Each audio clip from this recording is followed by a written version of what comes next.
Have you ever started a fast full of excitement, even if only the hourly intermittent fast, only to end up tired, miserable, and counting every second until it's over? I've been there. But what if I told you there is a simple secret that can turn fasting from a painful struggle into something you actually enjoy? In today's video, I'm sharing the exact mind shift and habits that will transform your fasting experience, as well as examples of my own bad and good fastings, so you can fast smarter, feel better, and maybe even look forward to it.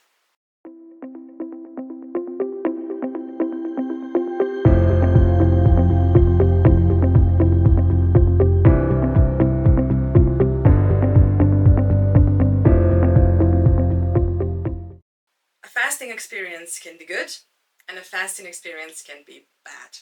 Now, in my 28 years of fasting, I have both, and not one, but many of them. However, there are two specific years that are still in my mind that happened decades ago. Now, because I always like to hear the bad news first, today I'm going to talk first about my bad experience, and this happened in my 20s. I was a student. I was commuting for 1 hour to the city where I went to school, and then an hour back. And in between, I had about 8 to 10 hours of lessons.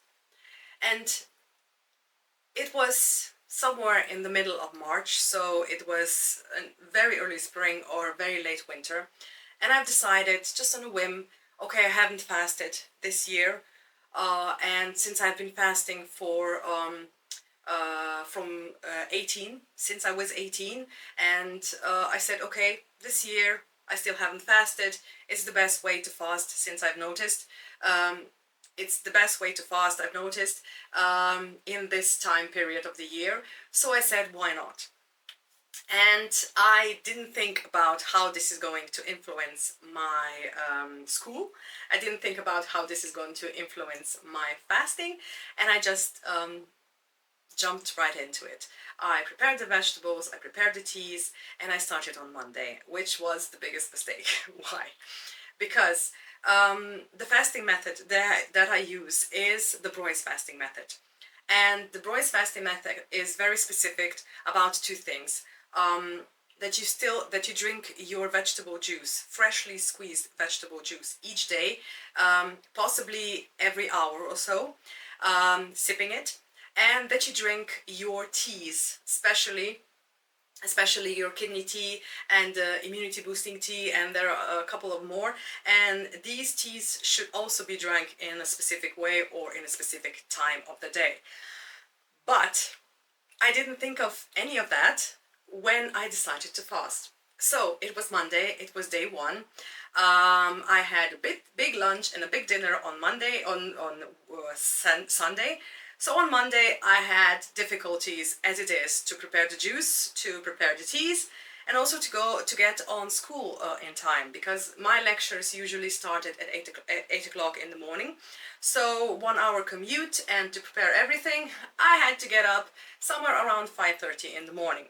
And this should continue for the whole 3 weeks while I was fasting. So this was a mistake number one. And then I had a problem, especially on the first day and the second day, where to store my juice and my teas. I was a student. I didn't have a backpack with me, and I didn't have a refrigerator with me. And since the vegetable juice is really not good to drink if it's warm, I decided, okay, I will drink it before I go, and I will drink it when I get home. And the teas, the same.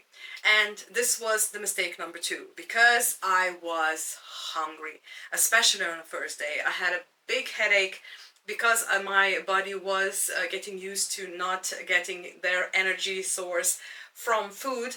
And I was, adjusting to a different energy source, which was my fat cells. So I was really hungry and I was barely coping. And there were headaches, like I said, there was hunger, and there was bad mood, and I was sleepy and I was tired, and all I wanted to do was sleep. So when I got home, I drank the vegetable juice. It was about, let's say, 100 milliliters, and I basically went to the bathroom and threw up.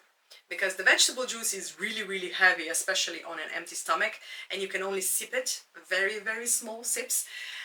And since I was very hungry, I didn't think about that, so that was my bad experience number 3.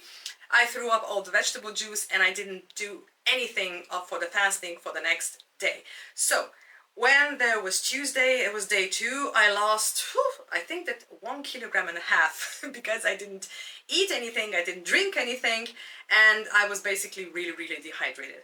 But then everything repeated itself. I couldn't think, I couldn't pay attention in class. I couldn't wait to get home and to drink or sip my vegetable juice. I was really dehydrated because it is a very good idea to drink only the teas, as much of the teas that you want, but not water. These are the specifics that I will get to in another video if you would like to know more about the Broy's fasting method. But to get back to the story, it was a really dreadful experience. So when I lasted until Friday, every second that I was on the train to a school and back to school, I was thinking about quitting. I saw everybody that was eating. I couldn't ignore the smells from the bakery, from the cafeteria. I couldn't focus on the lecture, even on the math lecture, which I loved, and on the English lecture, which I really loved. I basically couldn't function. So my mind, which was screaming at me for the past 5 days that you shouldn't do this, eventually won. So I ended my fasting experience on Saturday, where I could basically do the right way of fasting, but I just said no. I cannot focus, and if I wanted to fast, then I would have to stay home and fast. If I wanted to go to school, I'll have to go to school, but I will have to eat regularly. So that was basically the worst experience that I can remember so far, which was on the mental plane, let's say. I also had a very bad fasting experience on a physical plane, but that is something to talk about in another video. But I wanted to tell you this. What mistakes I made when I was 22 were, I did not decide about why I wanted to fast, really why I wanted to fast. I didn't take into the consideration my calendar, so what was going on in my life right now. I didn't take into the consideration everything that that I needed to do to fast properly, so not to damage my health, and not damage and to get through the day with ease. I did not think of any of that, and my days were dragging, and I had to finish my fasting early, which had never happened to me before. I decided not to fast when I was 18 at 18 days, and that was my decision just because. But this time it was personal. I was angry that I couldn't finish. I was really affected by it. But that was it. It was either school or it was fast, and I've decided that that bikini figure can wait. You know, I will be able to eat properly for, I don't know, 2 to 3 months that I had to the bikini season, and I will be okay. But I had to finish my degree first, and I think that that was a right decision to do. Now looking back. Before I go to my good fasting experience, I want to hear from you. Did you ever have such a bad fasting experience as I did, and what were the reasons for your bad fasting experience. So let me know down in the comments, and we can talk about it. And now let's talk about my good fasting experience. This was, let's say, a decade later. I am happily married. I finished my school and I was in my 30s, in the beginning of the 30s. I was married for, let's say, 4 or 5 years. And I was having health issues, particularly health issues regarding my pregnancy. You see, my doctors told me that I had endometriosis. And this basically meant that I was not going to have a baby unless I have this medical procedure of IVF. And this dragged on for 4 years. 4 years of sitting on the toilet and waiting to see if there will be blood or if there won't be anything when my period should come. And this really took its toll on my body and on my mental health as well. And because this was dragging on for 4 years, we didn't go on any vacation. We didn't plan any trips, because what if I'm pregnant? I will have, it will be risky, and I should basically stay at home and I should rest and everything like that. And I didn't even dare to think about fasting, because fasting is basically clearing out all of the damaged and dead cells. And in my mind it was, what if this happened to the baby as well? So no fasting for me for those 4 years.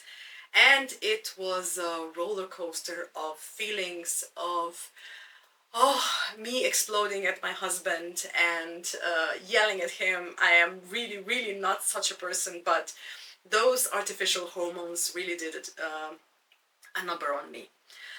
And to top it off, I was really feeling it, not feeling, but I was really, because when I think about it now, 10 years ago, it was not a problem. Not one thing. Not all of the tests. Not all of the examinations. Not even when I walked out from the gynecologist office without my knickers on into the waiting room because I used the wrong door. It was incredible how many memories I have, and not one memory was as bad as, waiting for the menstruation or the period to come and praying that it is not going to be. So after one such bad month, when everything was not going according to plan, and when I again had the period, even though I was artificially inseminated, I had enough. And I said, I need a break. I need a break from IVF. I need a break from, those artificial hormones, and I need a break from this life, from this stress, of this need to conceive, because the baby is going to be a nervous wreck if I have it now. And to cut the long story short, I remembered about fasting, and I remembered why I started fasting in the first place, and how I got to know the fasting. And how I did got to know it, it was from my grandfather, who was diagnosed with brain tumors and lung cancer all at the same time. And my grandmother said, you're going to live, and you're not going to go to this operation they're going to poke around in your head, because you're not going to get out of it alive. And she went to the library and she got this book, this really, really tiny book, yellow book, and it was about the Broy's fasting method. And this was on day 1. On day 3, both of them were fasting. And in 6 weeks, so that is 42 days, my grandfather went on the next checkup before the surgery. And the doctors were stunned. He had no more brain tumors and he had no more lung cancer. Everything vanished. And everything, every memory and every, emotion of seeing him healthy rushed back. And I said, why couldn't I do it? Why couldn't I help myself with fasting? And I spoke with my husband and he said, yeah, sure, let's try this. And because his idea was, we're either going to have children or we're going to travel around the world. So you can decide. I am on board either way. And he was very supportive and I started the next day. So my why was really, really strong. I wanted to get rid of this disease that was plaguing my body and made it inhospitable for a child. And I said, okay, I'm not going to go for this 3-week, this half fasting period. I am all in for 6 weeks. I bought a new juicer because the older one was really, really old and it didn't juice properly. This was also, if I remember correctly, in May, in the end of May. And this meant that the vegetables that I got was not fresh, but it was from the previous season, so from the previous autumn, and it was stored in cellars. So I didn't get enough juice from the quantity of vegetables that is required. And the juice was also not that good if the vegetables would be fresh. But I didn't mind any of that. I squeezed the vegetables, my juicer was perfect, and I cooked the teas, and I was home. I didn't go to work for the first, I think, 2 weeks. I didn't go to work, and I focused on fasting. I did everything from the beginning to the end, everything, every instruction, every sentence that hinted you should do this instead of that, I did. And I drank the juices each hour that they told me to. I drank the whole lot, even though it is really, really not very pleasant to drink, at least for me. And I drank all the teas, the kidney tea, the immunity boosting tea. Oh, there are 2 more teas, but I don't remember exactly the English name for it. But I drank all of it. And the first day, it was not bad. The second day, it was not bad. No headaches, no problems with any of the cravings, no problems with hunger. And there was 3rd day and 5th day, and then there was a week, and I had no bad days.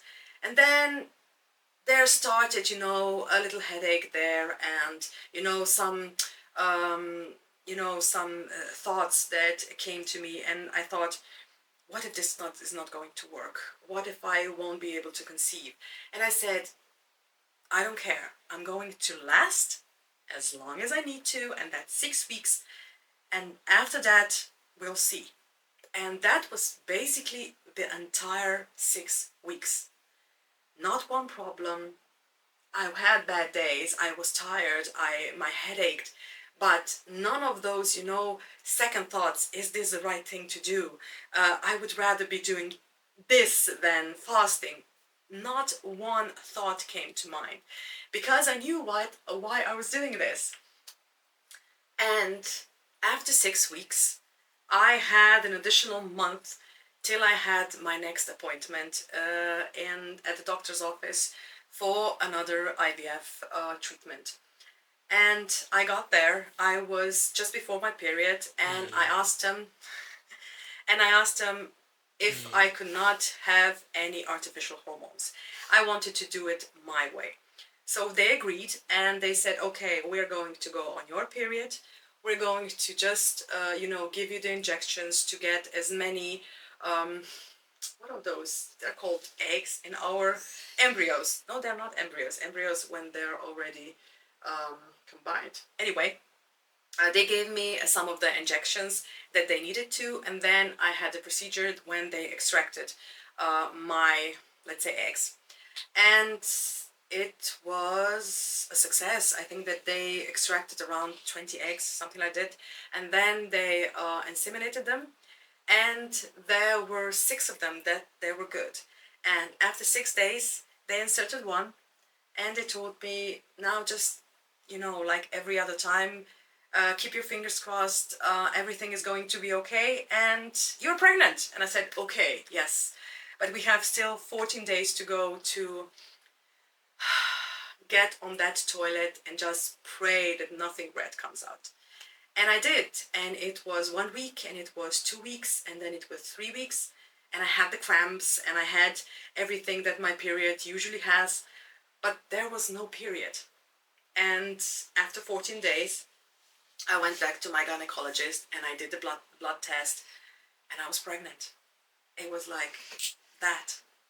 And they were stunned, and I was stunned. How? Why? I mean, 6 weeks, that's all that it took, and I needed 4 years to figure that out, and I knew that this could be a solution, but I didn't use it. Yes, I was pregnant, and I had a beautiful baby boy after 9 months. So that's it. And okay, to draw the line, what was my good fasting experience like? Let's see. I had a very, very strong why. Such a strong why that there were no debate about how bad it's going to be. It doesn't matter how bad it's going to be, I'm going to go through it. And I had a project. My project was my pregnancy. I knew what I was doing it, and every time that bad mental day hit, why are you doing this? I just told my brain, this is why, and now shut up. And it worked. And the days just flew by. There were no cravings. There were no hunger. They were beautiful. And I had the most wonderful, wonderful fasting experience of my life. And I was 33 years old, and 14 days, 2 weeks after my 34th birthday, I got a birthday present, and that was my son. So yeah, these are my 2 examples of fasts. A good fasting experience and a bad fasting experience. One in my 20s and one in my 30s. Now, to be honest, now that I am 46, the fasting period looks entirely different than it did in my 20s and in my 30s. Why? Because I am in a different life era now. I am focusing on me. I am noticing what fasting does to my brain. I am noticing things around that I did never before. And I am learning how to calm myself. And these fasting periods I love the most. It's incredible how much I've learned in those 28 years since I have been fasting. And they are completely different, and I'm never hungry, even though I'm not eating for 3 or 6 weeks. It's a completely different experience. Okay. So there it is. My fasting results depending on the mindset and the secret to enjoy your fast instead of suffering through it. Decide. Let your why be strong. Keep busy and rest when you need to. If you're ready to make your next fast easier, healthier, and way more rewarding, start with the tips I shared today. And for those of you who are still lost as to where to start, I have a free PDF for every decision you should take before you start your fast. Remember, fasting isn't about not eating, it's about unlocking the best version of you. And if you're still interested in learning more about fasting and how to get that most important answer right, why to fast in the first place, this next video will be a good starting point.